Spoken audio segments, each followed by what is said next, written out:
Olá, terça-feira, 23 de fevereiro de 2021. O Bom Dia Maranhão está começando agora e vamos a alguns dos destaques desta edição.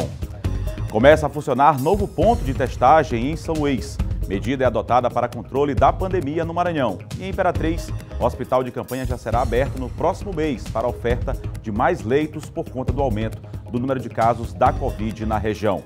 Terminal de integração da Praia Grande, aqui na capital São Luís, deve voltar a operar com todas as plataformas, após inspeção realizada pela Justiça e Poder Público. Chuvas causam transtornos na ilha e a previsão para os próximos dias é de mais chuva aqui na capital São Luís e em boa parte do interior do estado. Aqui no estúdio eu converso sobre esse período chuvoso com o comandante do Corpo de Bombeiros do estado do Maranhão. E nesta terça, as equipes maranhenses voltam a campo para a segunda rodada do Estadual 2021. Só tendo início hoje, segue até a próxima quinta-feira. Fique ligado na TV Difusora e tenham um bom dia, Maranhão.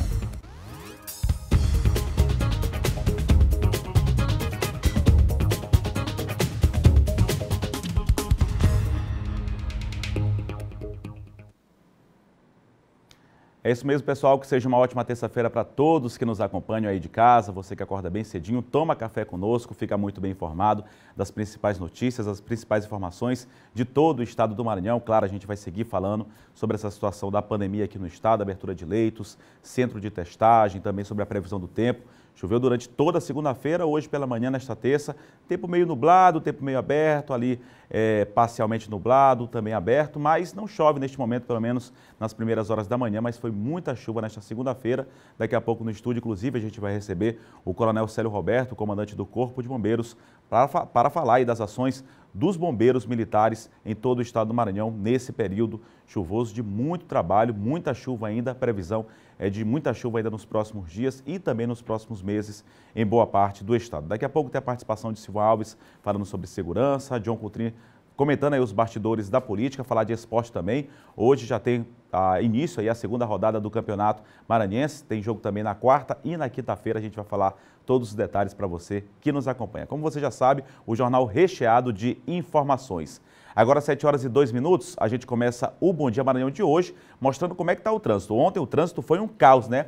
Por conta da chuva. A gente vai mostrar como é que está o trânsito. Hoje não amanheceu chovendo, mas a gente faz essa importante prestação de serviço para você que daqui a pouco vai ter que sair de casa para resolver seus compromissos, mas evitando a aglomeração, mantendo o distanciamento e de máscara, tá ok? 7 horas e 2 minutos, a gente mostra primeiro a Avenida Beira-Mar. Importante ponto, essa imagem belíssima, né, da Avenida Beira-Mar, as pessoas passeando, andando de bicicleta, ou então indo para os seus compromissos, ou então aí no seu veículo. Imagem muito bela, um dos principais cartões postais de São Luís. Ali ao fundo na lateral, né, a Baía de São Marcos, e ao fundo ali a ponte do São Francisco. Trânsito bem tranquilo neste momento, nessa parte aí de São Luís, região central da cidade, Avenida Beira-Mar, uma das mais belas e importantes avenidas aqui de São Luís.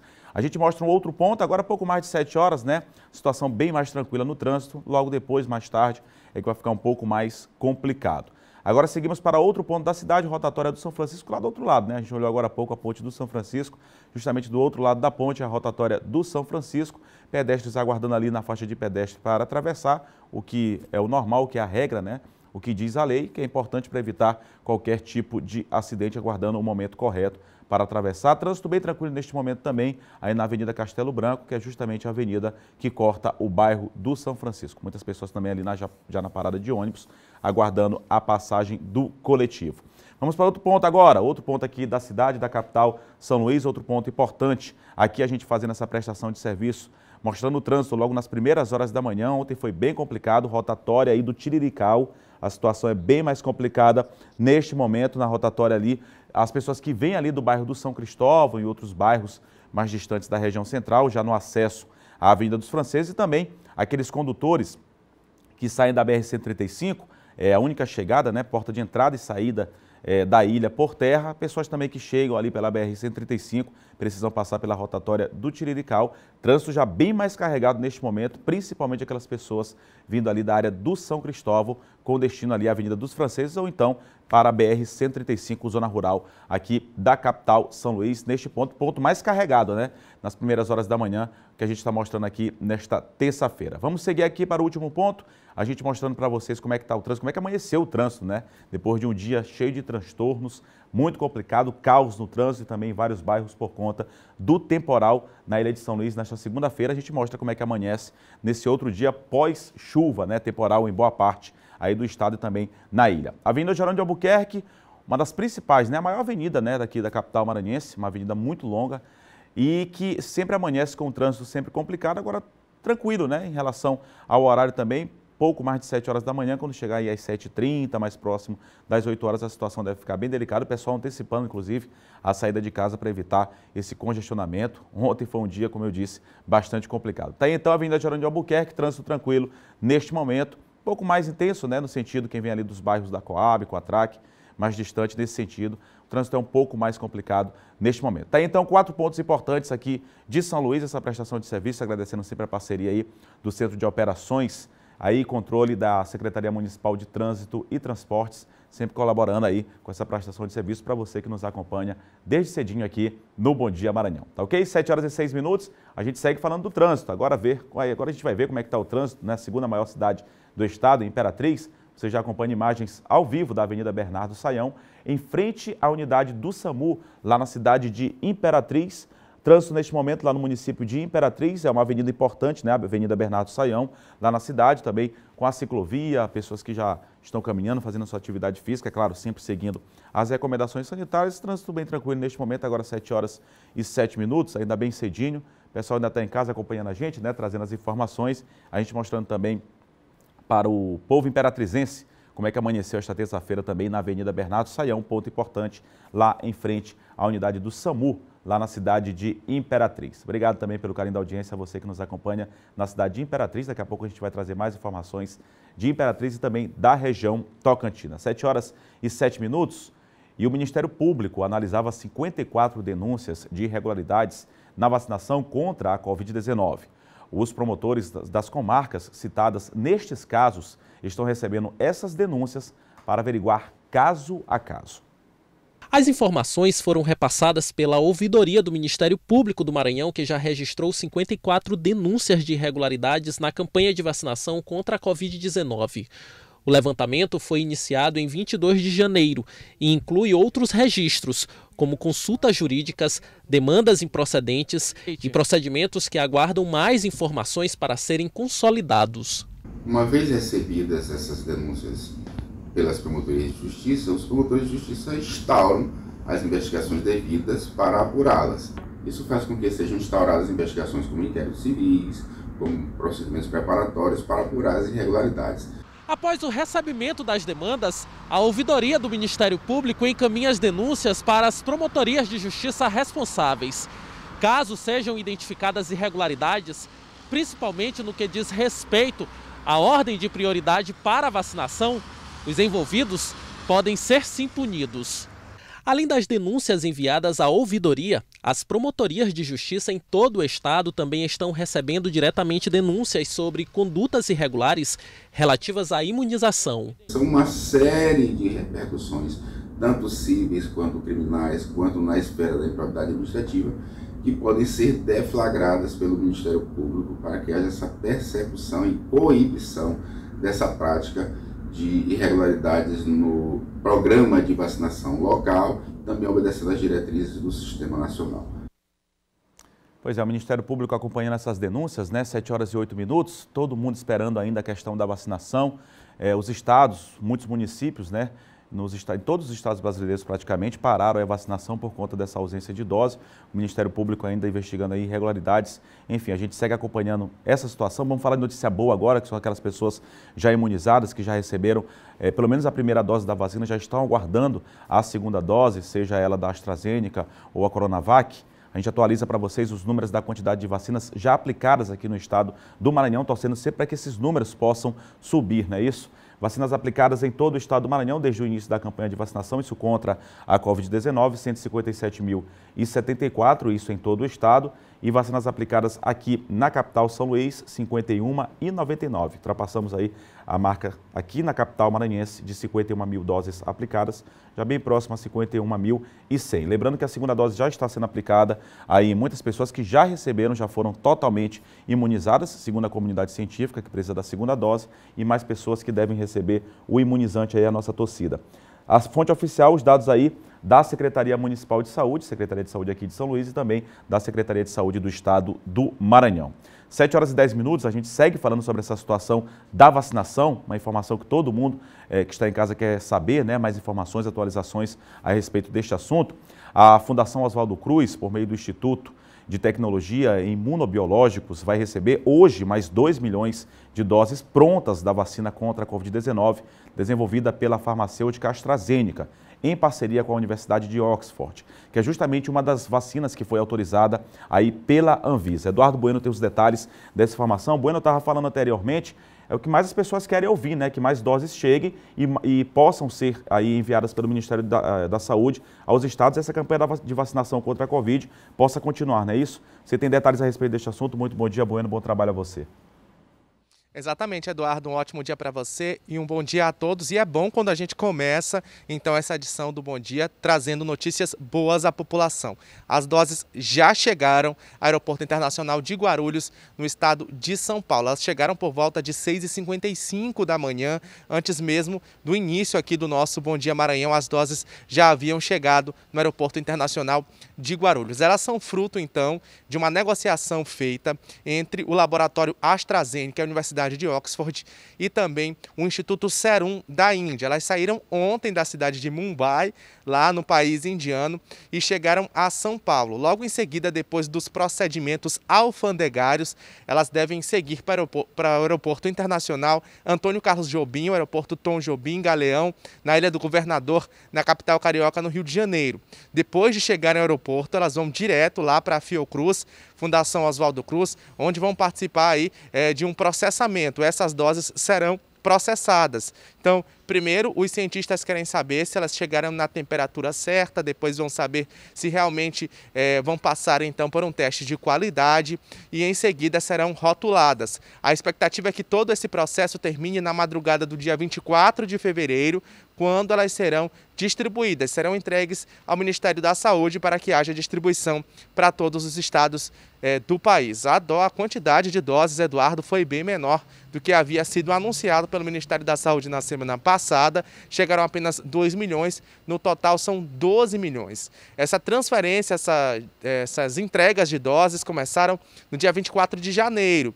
E o objetivo da Fundação Oswaldo Cruz era justamente agilizar o Plano Nacional de Imunizações. Por quê? Porque demoraria um tempo muito maior para a chegada do IFA, que é o ingrediente farmacêutico ativo que seria utilizado, então, para a produção de doses aqui no Brasil. Então, para agilizar o Plano Nacional de Imunização, a Fundação Oswaldo Cruz iniciou essa negociação com a AstraZeneca para que houvesse, então, essa transferência, essa importação de doses da vacina da Oxford. Então, no total são 12 milhões e ainda faltam outras 8 milhões para chegarem, que, segundo o Ministério da Saúde, devem ser entregues nos próximos 2 meses. Eu volto ao estúdio com você, Eduardo Ericeira. Pois é, e a gente torce, né, ficar na torcida para que esse processo seja acelerado.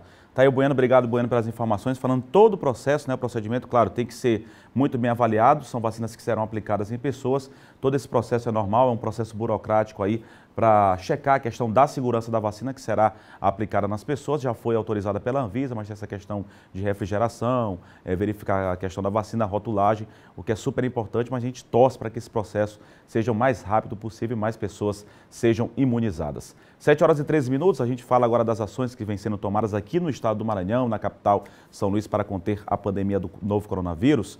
E começou a funcionar o centro de testagem no sistema drive-thru em São Luís, no Complexo do Castelão. Tem o do Parque do Rangedor, agora também o do Complexo do Castelão. É mais uma ferramenta no combate à pandemia do coronavírus aqui no Maranhão.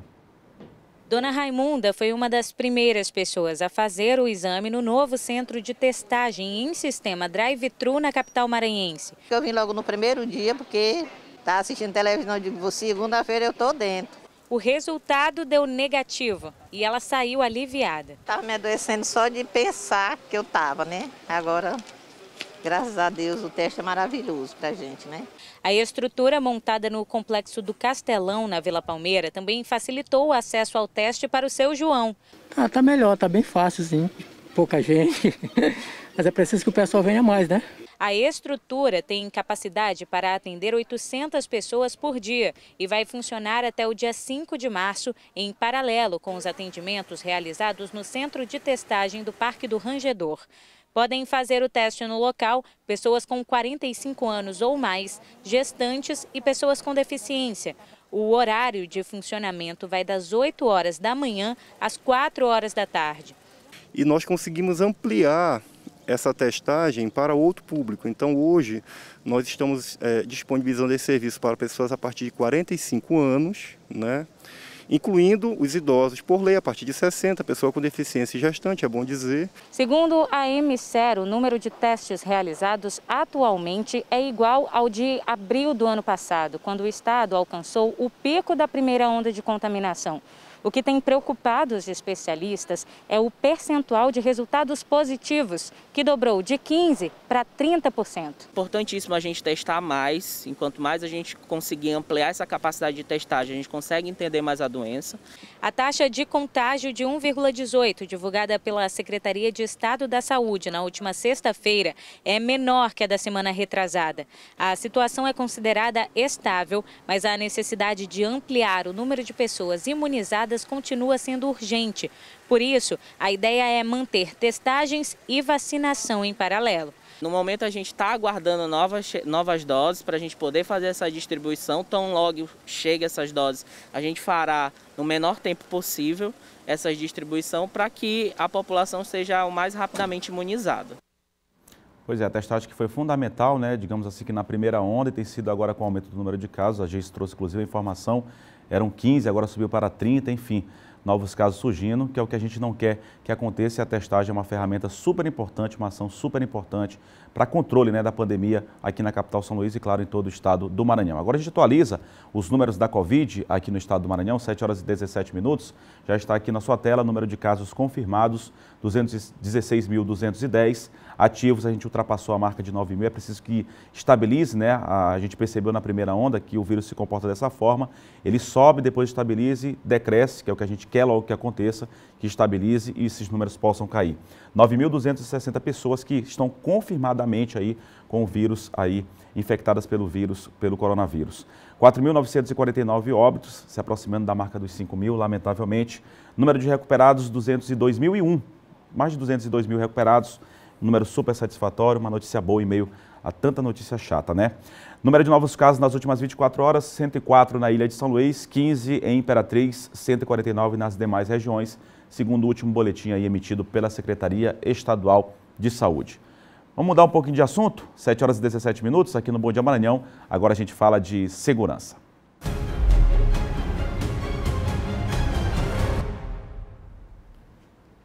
E já está aqui comigo o Silvan Alves. Muito bom dia, Silvan. Bom dia, Eduardo. Bom dia a todos. Silvan, a gente começa falando que foi adiado, né, o julgamento. É um julgamento, um crime que teve muita repercussão, né, que foi o caso do Lucas Porto. E o julgamento estava previsto para acontecer e foi adiado agora, né, Silvan? Exatamente.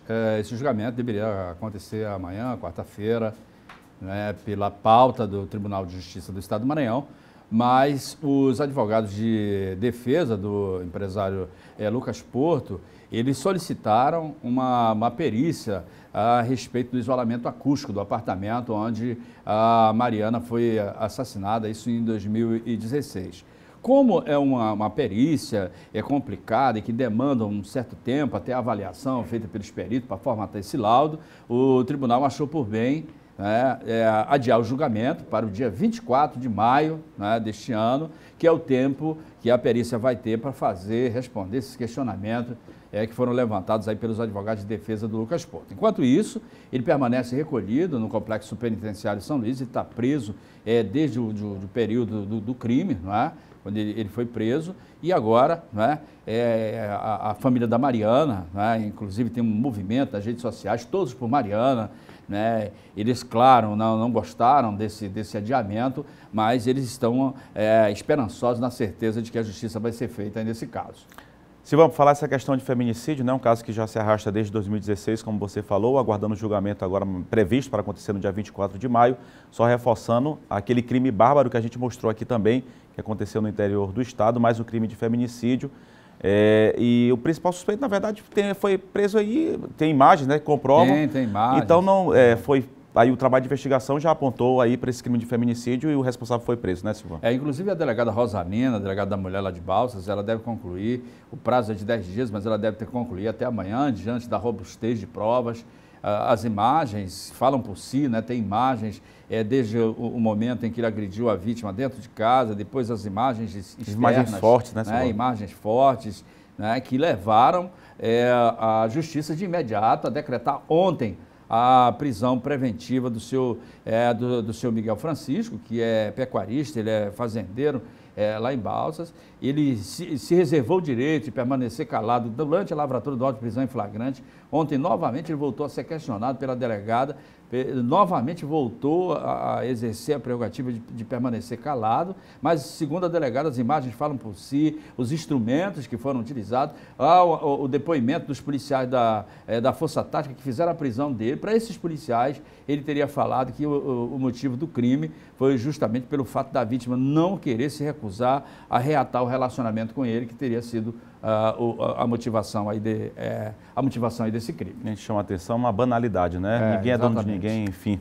E acontece uma coisa dessa terrível. E a crueldade, né? Crueldade, Silvano. A gente percebeu pelas imagens, enfim, muito forte. E mais o crime de feminicídio que a gente lamenta. E a polícia, pelo menos, fez sua parte, conseguiu prender aí o suspeito. Obrigado, Silvano. Ok, bom dia, Eduardo. Bom dia a você, bom dia a todos. Obrigado, Silvano. Uma ótima terça-feira para você. A gente segue aqui com o Bom Dia Maranhão, 7 horas e 21 minutos. Já a Imperatriz começou a ser erguida a estrutura de um hospital de campanha que vai funcionar na cidade com leitos de enfermaria e UTI. Na manhã desta segunda-feira, o Centro de Convenções passava por uma limpeza antes de receber a estrutura prevista para chegar ainda hoje. O hospital de campanha para a Imperatriz foi anunciado pelo governador Flávio Dino em coletiva de imprensa. A nossa equipe está lá agora, nesse momento, vistoriando o Centro de Convenções de Imperatriz, onde vamos instalar o hospital de campanha, com 60 leitos. No ano passado, neste mesmo espaço, foi montado um centro ambulatorial para atendimento a pacientes com suspeita de Covid-19. Agora a estrutura é maior e vai possibilitar até mesmo a internação em UTI. Serão 10 leitos de UTI e 50 de internação. A previsão do início do funcionamento é em 15 dias. O local foi cedido pela Associação Comercial e Industrial e a montagem será feita em parceria com a empresa privada.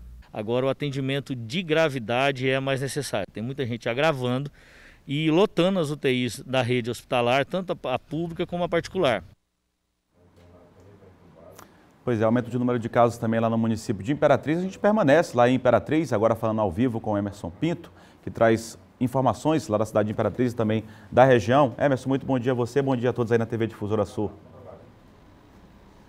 Eduardo, bom dia a você que nos acompanha em todo o estado do Maranhão e dos nossos vizinhos aqui no estado do Tocantins.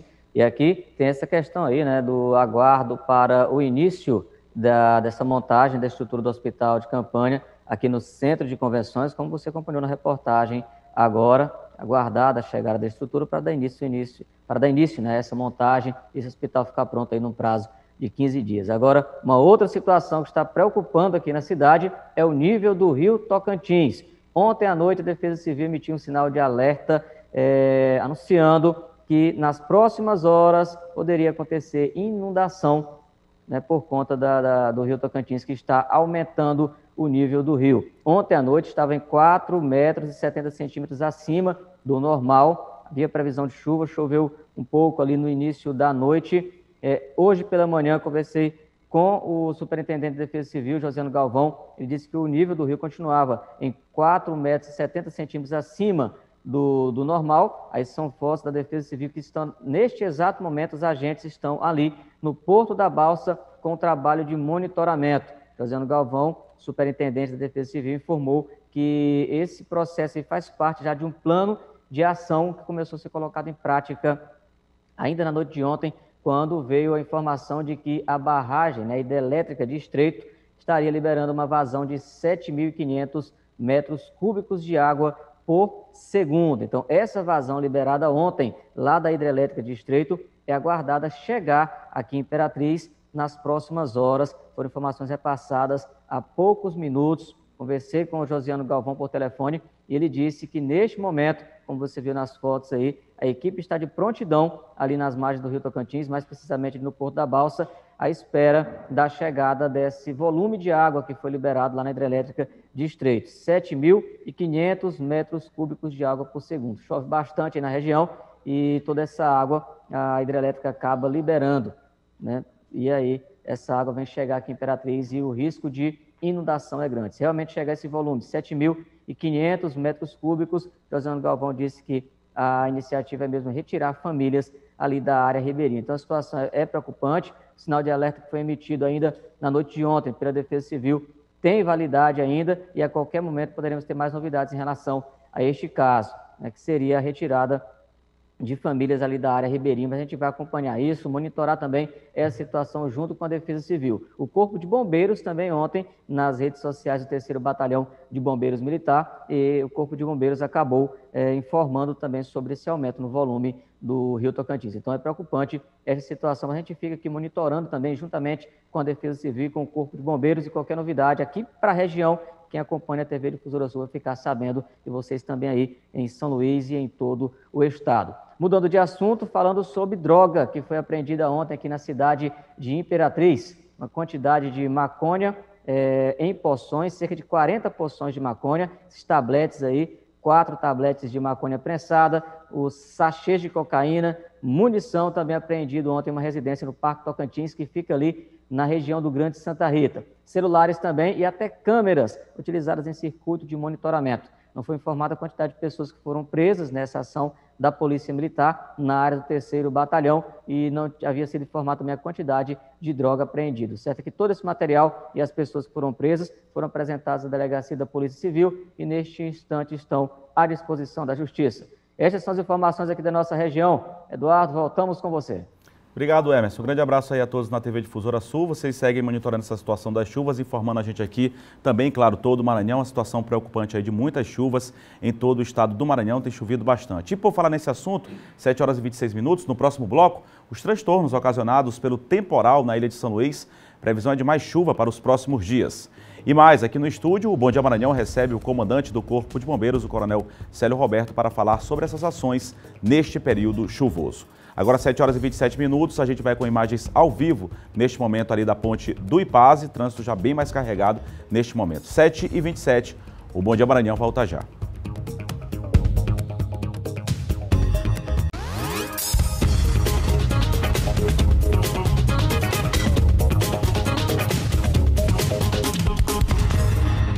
Sete horas e 30 minutos, o Bom Dia Maranhão está de volta e falando de chuva, choveu muito, né, durante toda essa segunda-feira, praticamente durante todo o dia na Ilha de São Luís, o que causou transtornos aos moradores da capital neste início de semana e também no trânsito em vários pontos da cidade. Era início da tarde quando um temporal caiu sobre boa parte da ilha. E se a chuva já virou rotina nos últimos dias em São Luís, os problemas trazidos por ela também aparecem e são motivo de atenção.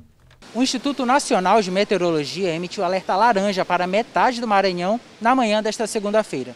O aviso vale por 20 horas e atinge regiões como a dos Cocais, norte e leste maranhense. Nessas áreas pode chover até 100 milímetros durante a vigência do alerta. As faixas de cor, as cores que representam os alertas, como laranja, vermelho, amarelo, estão relacionados a potencial volume de chuva da previsão. Significa dizer o seguinte, que quanto maior for a previsão de precipitação, mais vermelho é. E assim vai decaindo, até mais ou menos a faixa branca, onde não há risco de chuva, né, de potenciais problemas. Não é a primeira vez que áreas do Maranhão ficam sob alerta. Este é o segundo aviso de chuvas fortes emitido só em fevereiro. O principal responsável por isso é um fenômeno chamado Zona de Convergência Intertropical.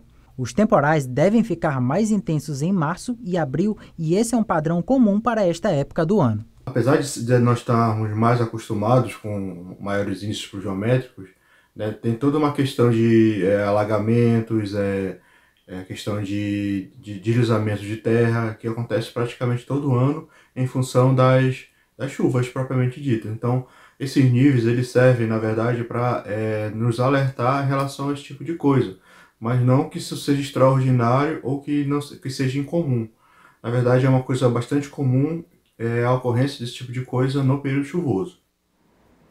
Pois é, são problemas que nós presenciamos aí ano a ano, principalmente com chuvas muito intensas. Ontem choveu praticamente o dia todo e a gente pôde perceber aí nas imagens problemas de alagamento, também risco de deslizamento em áreas de risco, enfim. Para falar sobre toda essa situação, tanto aqui na capital São Luís quanto no interior do estado, a gente recebe hoje aqui o comandante do Corpo de Bombeiros do estado do Maranhão, o Coronel Célio Roberto. Muito bom dia, Coronel Célio. Bom dia. Inclusive, aqui é o equipamento de salvatagem que já é utilizado, que serve inclusive como uma face shield, que é uma proteção facial, que é um instrumento aí de salvamento do próprio Corpo de Bombeiros, que já pode ser utilizado inclusive aí no controle também do coronavírus aqui no estado do Maranhão. Enfim, já serve como equipamento de proteção. A gente está aqui sem máscara, mas num distanciamento correto, acima de 1 metro. Coronel Célio, quais ações estão sendo realizadas nesse período chuvoso? A gente sabe que é uma situação muito delicada, alagamentos, deslizamentos, principalmente em áreas de risco. Que tipo de ação que já está sendo desenvolvida, até como forma de prevenção por parte do Corpo de Bombeiros? Obrigado pela sua presença aqui no Bom Dia Maranhão. Bom dia a todos. O Corpo de Bombeiros ele é responsável pela política estadual de defesa civil. A Coordenadoria de Proteção e Defesa Civil do Estado é orgânica ao Corpo de Bombeiros. Nós estamos já na fase aí de preparação para enfrentamento desse desastre, que é um desastre natural, o excesso de chuvas. Aqui, como você bem falou na abertura, em São Luís, nós tivemos ontem um registro de intensas chuvas, o que ocasionou 2 desabamentos. Então, isso já é reflexo desse período de intensas chuvas. E é claro que a Defesa Civil ela se antecipa a esses fatos. Nós já vínhamos trabalhando com as previsões meteorológicas para esse período e fizemos também a capacitação, primeiro, de todas as nossas unidades aqui da capital e do interior também. Fizemos usando as plataformas digitais e atualizamos essas informações todas que são tão necessárias para as tomadas de decisões. Inclusive, nós já temos hoje, iniciando no município de Pedreiras, nós estamos iniciando um curso de capacitação em defesa civil para 9 municípios, tanto Pedreiras quanto Trizidela e mais os municípios ali do entorno.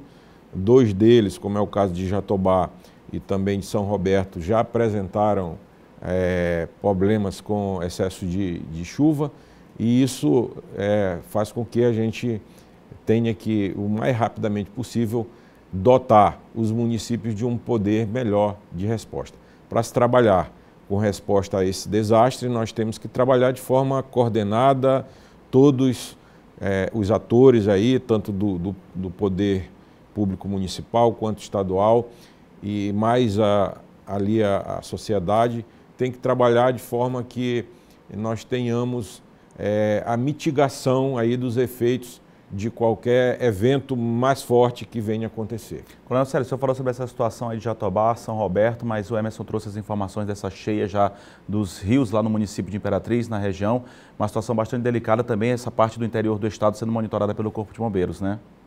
Imperatriz, foi feito um trabalho integrado com da nossa regional, o comandante lá do 3º Batalhão de Bombeiros da Imperatriz, ele é o coordenador regional de Defesa Civil do Estado e fez esse trabalho com a Defesa Civil do município, também nesse sentido aí de dotar o município ali de um poder de resposta.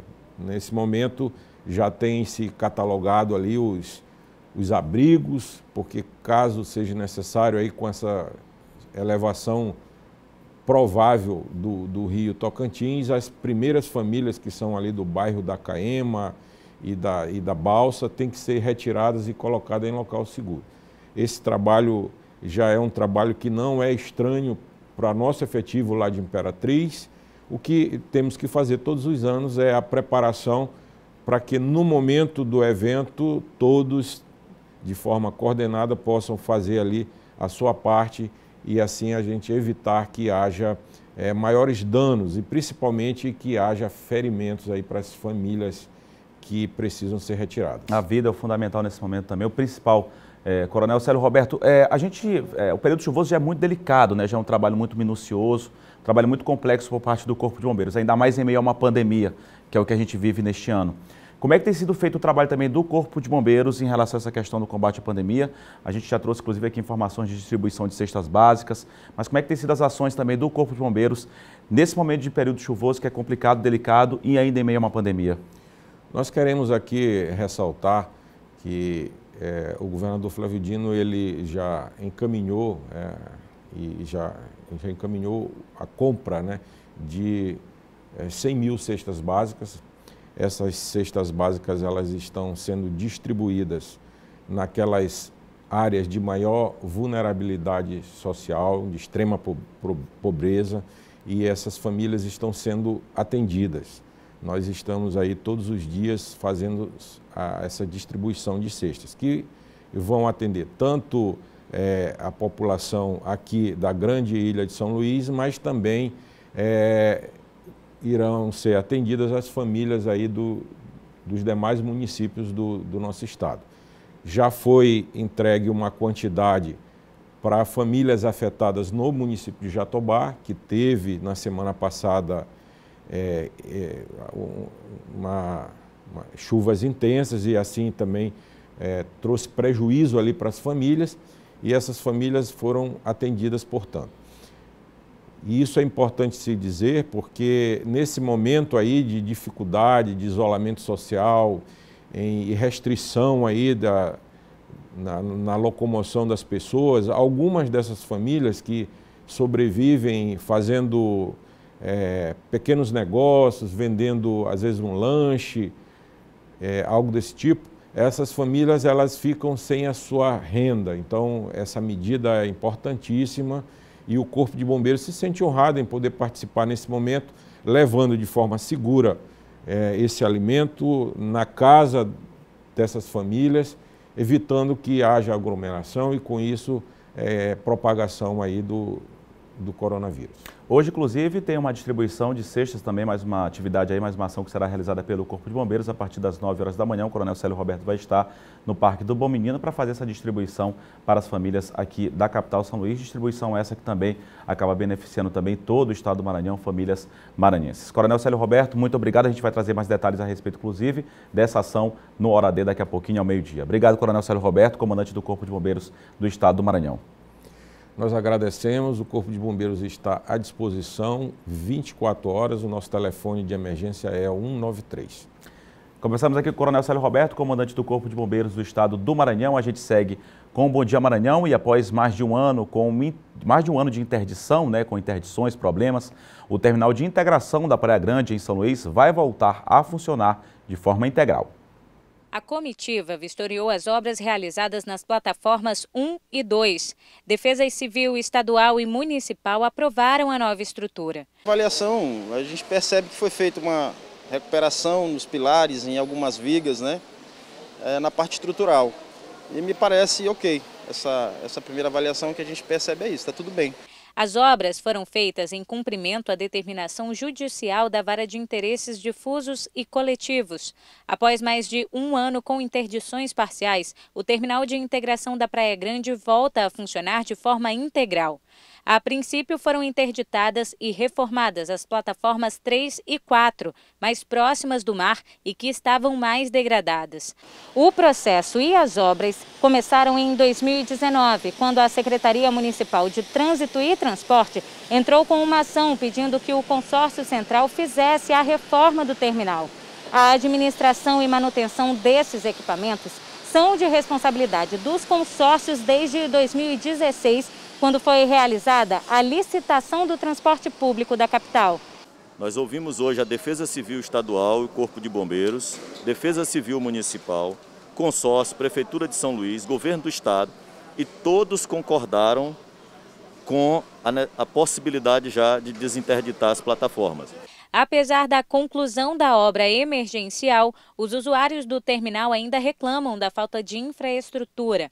A plataforma administrativa, porta de entrada do equipamento, não foi reformada e é alvo de reclamações. Parte da estrutura das plataformas reformadas também não recebeu melhorias. A cerca da parte de trás do terminal também está danificada. Este homem conseguiu entrar sem nenhuma dificuldade por um dos buracos.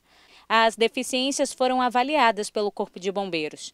As plataformas 1 e 2, elas estavam interditadas, nós tínhamos deslocamentos de placas, alguns riscos de estrutural, e todos esses riscos eles foram corrigidos. Tanto a Secretaria Municipal de Trânsito e Transporte quanto o Consórcio Central estavam presentes na vistoria e já se manifestaram sobre o restante das demandas do terminal. Como havia interdição e a prioridade era a questão estrutural dessas duas plataformas, nós demos prioridade a elas porque ela tem impacto diretamente no dia a dia da população e no período de pandemia.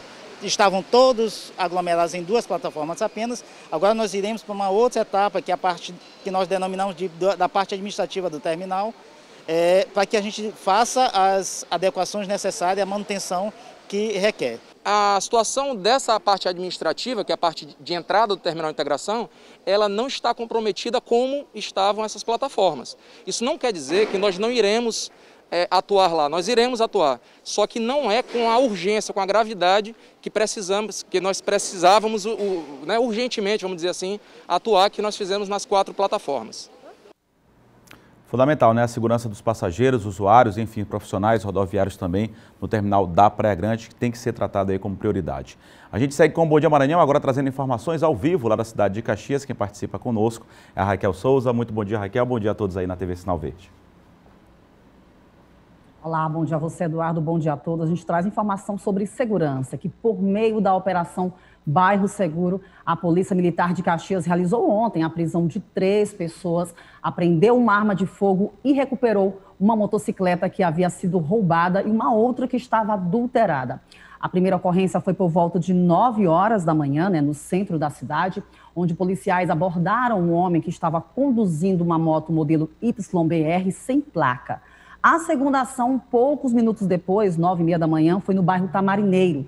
Foi durante uma abordagem de rotina. Na ocasião, homens do GOI, que é o Grupo de Operações Especiais, encontraram uma espingarda bate-bucha, 9 cartuchos e vários tubos de pólvora e chumbo. Já a terceira ação, às 4h30 da tarde, foi no município de Aldeias Altas, cerca de 37 quilômetros de Caxias.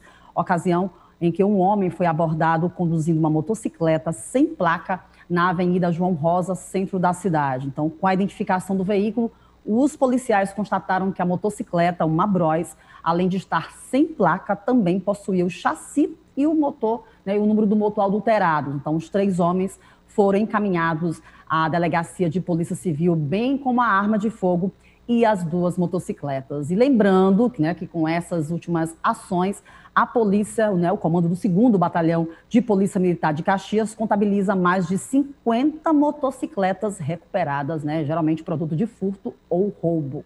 Voltamos com você, Eduardo. Uma ótima terça-feira.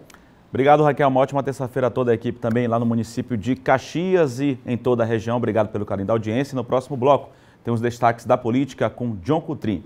E mais, esta terça é dia de mais uma rodada, início de mais uma rodada pelo Campeonato Maranhense 2021, agora 7h45. O Bom Dia Maranhão volta já.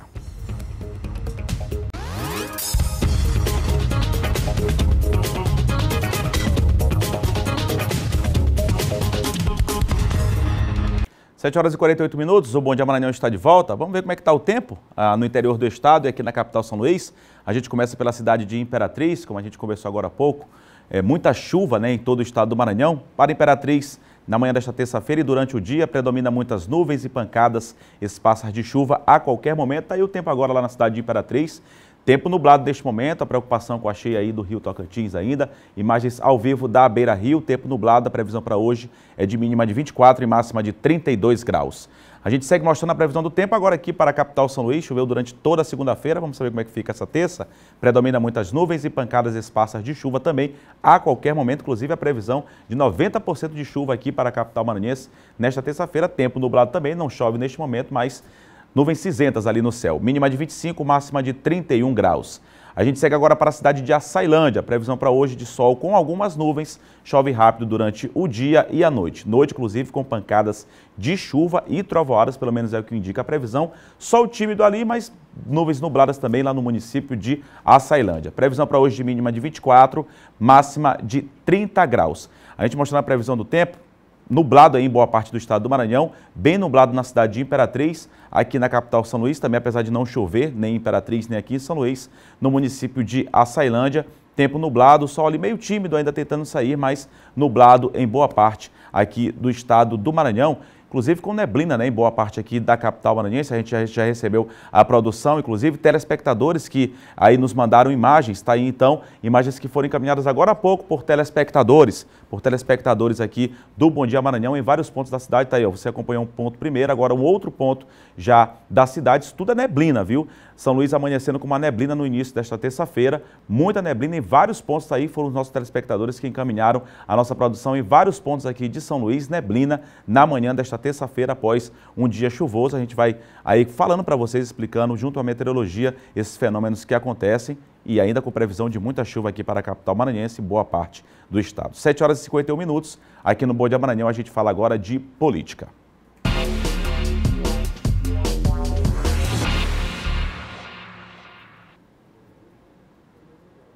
Já comigo, John Coutrinho. Muito bom dia, John. Bom dia, Eduardo. Bom dia a todos. A gente segue o Bom Dia Maranhão agora falando de política. John, falando agora da questão da Lava Jato. A Lava Jato que não sabe se terminou, não sabe se vai continuar e tem uma série de polêmicas aí envolvendo a Lava Jato, não é isso, John? É isso. A última delas, que envolve uma delegada da Polícia Federal, né? Uma delegada da Polícia Federal, claro, um caso isolado relacionado à Polícia Federal, mas que foi através de diálogos, aquelas mensagens que o hacker, né, um grupo de hacker, invadiu o celular de algumas autoridades, né? Entre elas alguns procuradores da Lava Jato, e identificou uma série de mensagens, né? E entre essa série de mensagens que já foram divulgadas, que envolve o juiz Sérgio Moro, Deltan Dallagnol, identificou-se agora também uma mensagem de uma delegada da Polícia Federal, Érica Marena, em que se discute lá entre o Deltan Dallagnol e um outro procurador sobre a tomada, lavrou-se o depoimento, né, que na verdade não ocorreu, né, não foi tomado aí o depoimento de uma certa testemunha. Né, isso é muito grave, né, John? É grave, lavrou-se o depoimento, mas o depoimento não ocorreu. E aí, diante disso, os procuradores ficam preocupados, né, o Dallagnol e o outro procurador, em relação à imagem da delegada, da PF, Érica Marena, que ela poderia ser queimada. Se não teve testemunho mesmo e ela colocou isso aí dentro do processo, é grave, né? É grave. E aí eles preocupados sobre como isso se repercutir, né? Se descobrisse, como a imagem dela ia ficar queimada, né? Falsidade em relação a isso. Porque na Lava Jato, a gente sabe, Eduardo, dos méritos da Lava Jato, né? A gente tem que destacar aqui os méritos da Lava Jato. Teve seu papel importantíssimo no país em relação ao combate à corrupção, mas também houve falhas, né? Houve falhas também. Que estão sendo mostradas agora também, estão sendo mostradas também. Na verdade, a investigação tem que ser feita a partir de provas concretas, né? Não provas criadas, não é isso? Exato. Então, qualquer tipo de investigação. Assim como a Lava Jato colocou uma série de corruptos na cadeia, mas também, por outro lado, pecou em alguns casos, né? E aí, nesse caso, por exemplo, que envolve uma delegada, isso é um caso isolado, a Polícia Federal é a instituição mais confiável que nós temos no país, mas em todo lugar a gente sabe que tem, né, também erros. E isso ocorreu com ela. Agora, alguns ministros do STF já estão cobrando, né, o ministro da Justiça, o André Mendonça, porque a Polícia Federal é ligada, subordinada ao governo federal, né, que vem se explicar em relação a isso. Porque acaba botando em descrédito, né, algumas fases dessa operação. Eduardo, a gente sabe que muitas das vezes... Como você fala, né, John? Não queimando, claro, não colocando em descrédito toda a Operação Lava Jato. Foi uma operação fundamental no combate à corrupção e que deve existir, claro, a corrupção, que é uma chaga aí que assola o país e, enfim, o mundo todo, que tem que ser combatido, claro. E isso, em relação à Lava Jato, né? Porque muitas das vezes, né, quer chegar a ser resultado de alguma coisa, mas atropela os processos.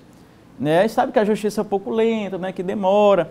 Aí, muitas vezes, não, vamos dar um jeitinho aqui, vamos, né? E cada investigação tem sua peculiaridade também, né, John? Investigação que são mais complicadas do que outras, isso é normal. Exatamente. Então, de certa forma, como você falou, tem que cumprir todas as fases, as etapas, não adianta atropelar, não adianta querer dar um jeitinho aqui, né, fabricar um depoimento, inventar o depoimento, né, como ocorreu nesse caso, que envolve a mesma delegada, que envolve, inclusive, aquele reitor da universidade que chegou até o suicídio, né? Que envolveu aquele reitor de Santa Catarina, que chegou até o suicídio porque houve uma operação lá, e ele acabou sendo acusado, mas na verdade não era, né? Ele não tinha nada a ver com isso e acabou recorrendo ao suicídio. Então é uma série é algo grave que, de certa forma, até reforça. Esses diálogos hoje estão em mãos da defesa do ex-presidente Lula, e isso, com certeza, é uma forma de tirar o crédito da Lava Jato, até para, quem sabe, no futuro, esses acusados, né, que foram condenados pela Lava Jato, usarem isso na sua defesa, como o caso do próprio presidente Lula, que questiona aí, já na justiça, né, a anulação das 2 condenações que ele tem, em segunda instância, que o tiram das eleições porque é condenado em segunda instância, através de um colegiado, é ficha suja, não pode concorrer.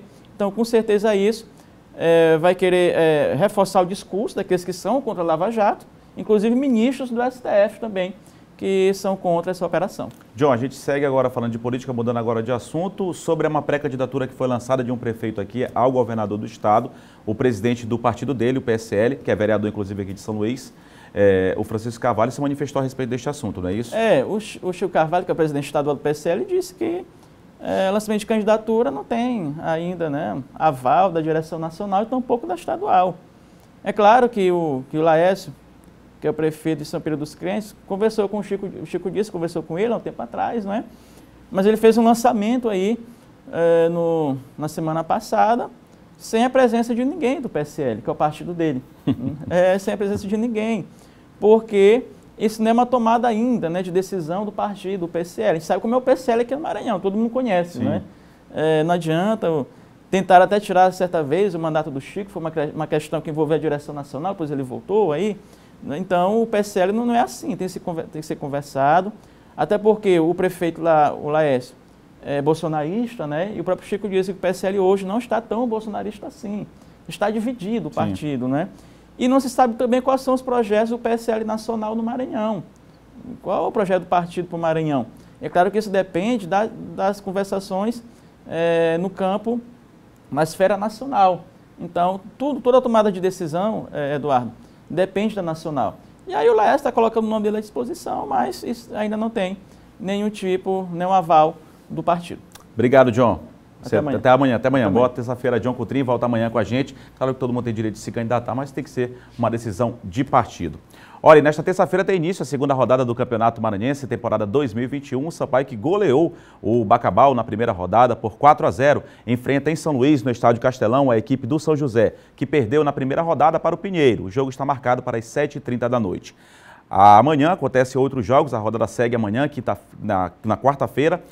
Tem 2 jogos que movimentam o estadual. O Bacabal enfrenta em casa o Pinheiro. Já em São Luís, o Moto recebe o Juventude Samas às 7h30 da noite no estádio Nilzinho Santos. Os 2 times venceram na primeira rodada do Campeonato Maranhense. Já na quinta, fechando aí a segunda rodada do Campeonato Maranhense, tem Imperatriz e IAP. As 2 equipes perderam na primeira rodada e buscam a reabilitação. O jogo será realizado no Frei Epifânio, em Imperatriz, às 7h da noite. Tá então a rodada completa, a gente vai seguir acompanhando o Campeonato Maranhense e trazendo informações aqui para vocês no Bom Dia Maranhão. A gente encerra esta edição do Bom Dia Maranhão com imagens ao vivo da Avenida dos Franceses. A todos uma ótima terça-feira. Boa terça-feira, a gente está de volta amanhã a partir das 7 horas da manhã. Até lá.